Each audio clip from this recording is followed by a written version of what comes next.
Assalamualaikum warahmatullahi wabarakatuh, Ustaz. Waalaikumsalam warahmatullahi wabarakatuh. Oke, selamat pagi. Berjumpa lagi dengan kami di YouTube channel Perguruan Al-Manar. Dengan saya, host Sylvia Elvina, dan kita di sini kedatangan tamu Ustadz Dr. Handus Nasaruddin SPDI. Oke, Ustadz, apa kabar, Ustadz? Alhamdulillah. Oke, Ustaz, di sini kita berbincang sedikit ya, Ustaz, tentang MTS Swasta Al-Manar Medan dengan topik mengapa ke madrasah, Ustaz. Iya, sekarang ini madrasah menjadi tren di kalangan umat Islam.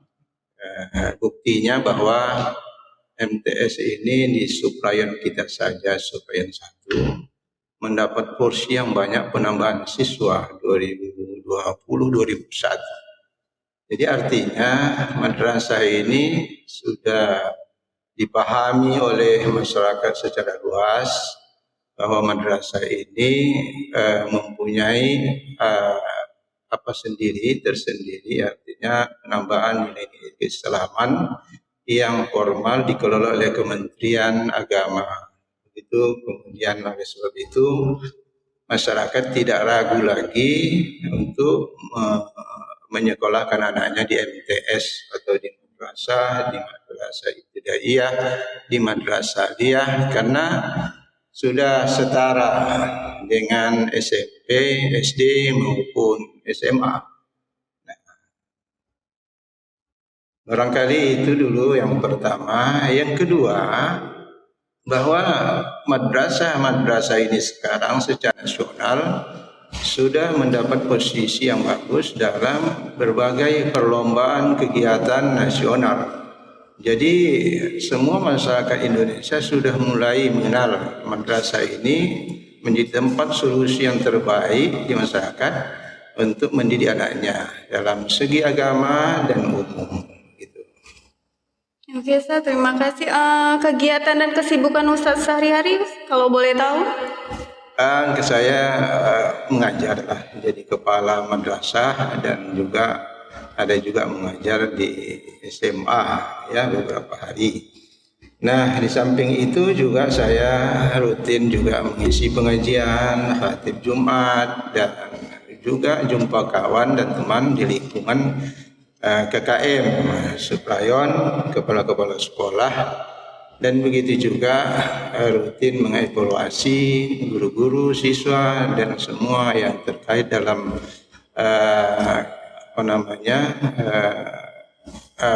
kompetensi yang sudah menjadi bahagian yang harus ditugaskan, tugas pokok ya, 8 kompetensi di sekolah harus juga dievaluasi. Begitulah kesibukan seharian di samping sebagai kepala keluarga ya. Agak lumayan padat ya, Ustaz ya. Iya. Oke, Ustaz, lama menjabat sebagai kepala sekolah kurang lebih 8 tahun ya, Ustaz ya? Ya, 8 tahun. Kita diamanahkan oleh Yayasan Pendidikan Al-Munawwarah, yaitu mulai November 2012 ujung. Kalau kita hitung mulai 2013 sampai sekarang sudah lebih 8 tahun, sudah menjalan 9 tahun. Begitulah. Apa puncak dan terendahnya MTS, Ustaz? Coba ceritakan ke kita, Ustaz. Ya, perkembangan MTS ini tidak terlepas dari berbagai elemen atau berbagai dukungan-dukungan yang dilakukan oleh berbagai pihak. Khususnya saya sangat berterima kasih selama saya menjabat kepala MTS Al-Manar, saya diamanahkan oleh yayasan. Kadang-kadang juga terus dibimbing oleh almarhum Ustadz Mukhlis Lubis, dibimbing oleh Bapak Daud Lubis, begitu juga dibimbing oleh Pak Aulia, Pak Bintang di dalam melaksanakan tugas ini. Begitu juga pengawas kita selama saya menjabat ini, ada 4 orang pengawas, Pak Darul, Bu Farida, kemudian Pak Ali, kemudian sekarang Ibu Polem. Jadi 4 pengawas sudah bersama saya dalam kehidupan ini kemudian yang didukung oleh Kementerian Agama Medan, Suprayon, dan kawan-kawan sesama kepala sekolah. Jadi semua ini perkembangan MTS ini tidak terlepas dari dukungan juga kawan-kawan sebagai guru, ya, dan kemudian kepercayaan oleh wali murid dan sebagainya. Nah, kalau masalah puncak daripada perkembangan MTS ini, saya pikir sekarang inilah mulai puncaknya. Kenapa? 2013 sampai 2017 itu kita diamanahkan cuma 3 kelas. 3 kelas oleh yayasan, tak boleh dari lebih 3 kelas. Begitu 2017, yaitu WISU berakhir kontraknya di Al-Manar di perguruan Al-Manar ini, mulai 2017 itulah mendapat kita posisi murid agak lumayan, terus sampai sekarang ini. Kalau secara statistik boleh ada juga ini bisa nampak ini ya. Beginilah statistik yang ada 5 tahun terakhir ini 2017-18. Inilah mulai 222 orang. Kemudian selanjutnya 2018-19 ada 200 berapa orang itu. Kemudian sekarang ini sudah siswa MTS itu 432 orang. Jadi udah, kalau kita lihat statistik yang ada jumlah siswa di Madrasah Medan ini ada 78 madrasah. Di Suprayon kita ada 28 madrasah. Kalau kita 28 madrasah di Suprayon 1 ini, kita udah masuk kategori 10 besar jumlah siswa. Begitulah perkembangan siswa, dan begitu juga mengikuti perkembangan guru. Tambah banyak pula siswanya, gurunya pun bertambah juga itu, dan semua karyawan juga bertambah, kan gitu. Jadi puncaknya sekarang, mulai puncaknya itu sekarang inilah, karena kita mendapat kesempatan untuk berkembang yang diharapkan oleh yayasan. Oke, Ustaz, kalau dilihat dari statistik tadi, Ustaz, meningkat ya, Ustaz, ya, tiap tahun ya, Ustaz, ya. Alhamdulillah, Ustaz. Meningkat ya. Oke, Ustaz, mohon dikasih tahu nih ke kita, prestasi apa aja yang udah diraih sama MTS Al-Manar, Ustaz? Kalau prestasi ini sesuai dengan perkembangannya, saya pun sudah lupa lah ya. Setiap tahun itu sebelum masa pandemi COVID-19 ini, 2 tahun terakhir ini, memang kita tidak banyak mengharapkan prestasi-prestasi karena situasi seperti ini. Sebelum-sebelumnya kita mendapat prestasi, misalnya Olimpiade ada di Unifa, Olimpiade ada di USU, Olimpiade ada di SMA Harapan 1, dan di lingkungan. Ya, kita alhamdulillah ya, terus kita mendapat posisi, walaupun kadang-kadang dapat hanya juara Harapan 3. Tapi kita terus mengikutinya. Dan kemudian juga di bidang olahraga, kita juga kalau di Medan Johor ini, kalau tanding dengan SMP negeri itu, kita pernah juara 1 di tingkat kuartir cabang Medan Johor ya, sepak bola ini. Futsal ya. Kemudian di dalam kita sering ikut Pusana Muslim, pidato di lingkungan Medan Johor ini. Saya beberapa hari ini dapat piala. Di meja saya itu juara 2, juara 3 Busana Muslim diadakan di lingkungan ini. Jadi kita memang terus melakukan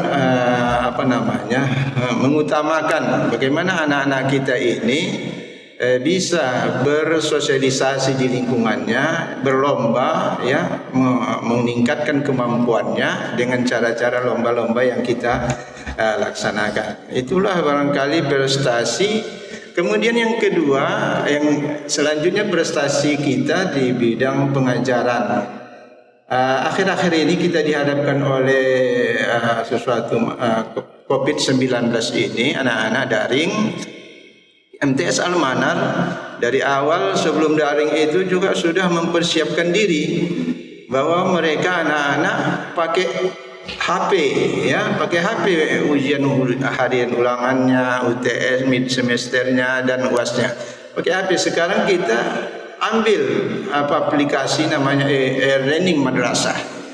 Kalau e-learning madrasah ini, semua madrasah yang ada di Medan ini hanya tidak lebih 10 orang mengambil inisiatif ini untuk bagaimana sistem belajar kepada di madrasah. Nah, kita ambil dan sekarang ini anak-anak ya melakukan aktivitas melalui e-learning madrasah, bukan Google Form, bukan Google Meeting dan sebagainya, karena di dalam e-learning madrasah itu ada Google Meetingnya, ada fasilitas-fasilitas yang ada di Google ada di sana. Barangkali prestasi-prestasi bidang seni, bidang olahraga, bidang akademik, bidang kita sendiri meningkatkan diri madrasah sendiri juga kita lakukan. Barangkali inilah yang bisa saya sebagai prestasi, ya. Oke, Ustaz, tadi cerita tentang COVID ya kan, Ustaz? Iya. Nah, kendala pada saat pandemi ini ada nggak, Ustaz, di MTS, Ustaz? Kendala COVID ini kita rasakan juga memang ada, sebab kita ditiadakan belajar di madrasah, ya, harus pakai daring. Namun belakangan ini kan sudah mulai tingkat PPKM-nya sudah mulai rendah. Kita juga mulai belajar untuk tatap muka, ya, tatap muka 50% kepada siswa, dan ini terus kita lakukan. Memang pengaruh yang sangat besar dalam pandemi ini adalah cara belajar yang belum biasa dilakukan oleh anak. Artinya dia kadang-kadang lebih bermalasan atau lebih serius kepada games yang ada di YouTube itu, sehingga setelah dia mengabsen dia larikan ke perhatiannya ke games, kesenangannya dan sebagainya. Ini jadi masalah. Banyak masalah yang lain juga. Anak terus lockdown. Artinya lockdown itu setelah datang ke madrasah enggak tahu apa-apa. Padahal kita terus melakukan itu, menghimbau, tapi tidak pernah menyentuh hati dan pikirannya, tak pernah menyentuh jiwa raganya karena berlainan tempat tadi. Jadi posisi daring seperti ini memang belum terbiasalah untuk anak-anak kita. Menurun kualitas pengetahuannya, sikap dan perilakunya karena kita tidak membimbing langsung. Ya, demikian. Oke, Ustaz. Nah, ini kayaknya yang paling penting nih, Ustaz. Untuk kedepannya kita nih dari MTS, apa yang mau dipromosikan dari MTS, Ustaz? Ya, promosi kita memang di MTS ini memang tidak berlebihan sebagaimana sekolah yang lain. Kita tidak pernah mempromosikan besar-besaran pakai spanduk, pakai di YouTube, di apa, tidak, paling di Facebook lah sekedarnya, kemudian mendatangi sekolah-sekolah.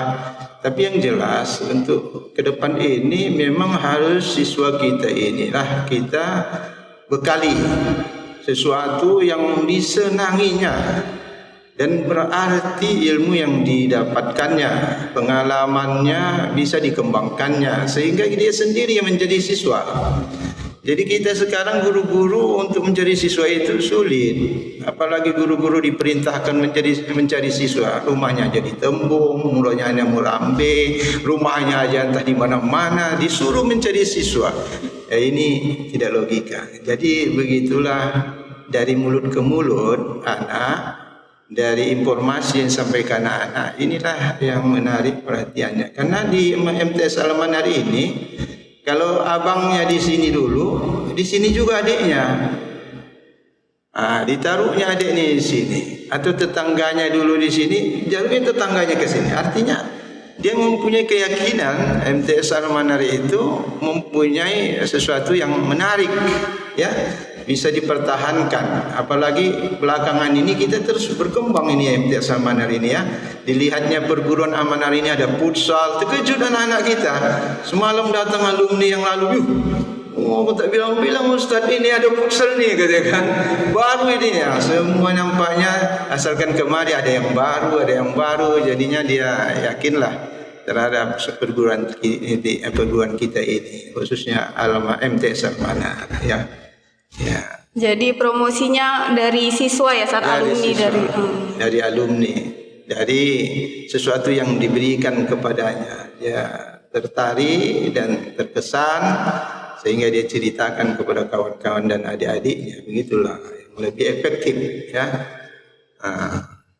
Oke, sebelum kita tutup ini Ustaz perbincangan kita dengan topik tadi kenapa ke Mardasa, saya mau tanya nih Ustaz, tanya cepat Ustaz. Jadi jawabnya spontan Ustaz. Iya. Siap Ustaz? Iya, siap. Siap. Oke Ustaz. Pertanyaan yang pertama, olahraga favorit Ustaz? Futsal. Oke. Yang kedua, proses atau hasil Ustaz? Proses. Yang ketiga, aplikasi HP yang paling sering Ustaz gunakan? Facebook. Ya. Yang keempat Ustaz, meninggalkan atau ditinggalkan Ustaz? Ditinggalkan lah ya kan. Kalau meninggalkan berat juga itu. Yang kelima Ustaz, saya paling senang sama orang yang gimana nih Ustaz? Yang semangat. Ya. Yang keenam, saya paling sebel sama orang yang gimana lagi? Yang tidak bertanggung jawab. Oke Ustaz, tanggung jawab ya Ustaz berarti ya Ustaz. Yang ketujuh, terangkan diri Ustaz dalam 3 kata Ustaz. 3 kata. 3 kata. Ini yang berat 3 kata ini. Aku selalu berubah. Ada evaluasi setiap saat. Setiap saat. Yang ke-8 Ustaz, apa yang menjadi prinsip dalam hidup Ustaz? Ridho Allah lah. Selalu kita mencari ridho Allah. Dalam hidup ini, dunia ini kan kita tinggal ini. Bagaimana kita membuat kesan-kesan, bekas-bekas untuk menambah ya kehidupan akhirat kita. Ya. Yang terakhir Ustaz, kalau tidak jadi guru, apa kira-kira profesi yang Ustaz pilih? Pendai juga, dai. Jadi kataupun tak jadi guru, kita dakwah terus. Mungkin di YouTube ini nanti, insya Allah. Oke, baiklah pemirsa, cukup sampai di sini bincang-bincang kita dengan Ustaz Nasaruddin. Wassalamualaikum warahmatullahi wabarakatuh. Waalaikumsalam.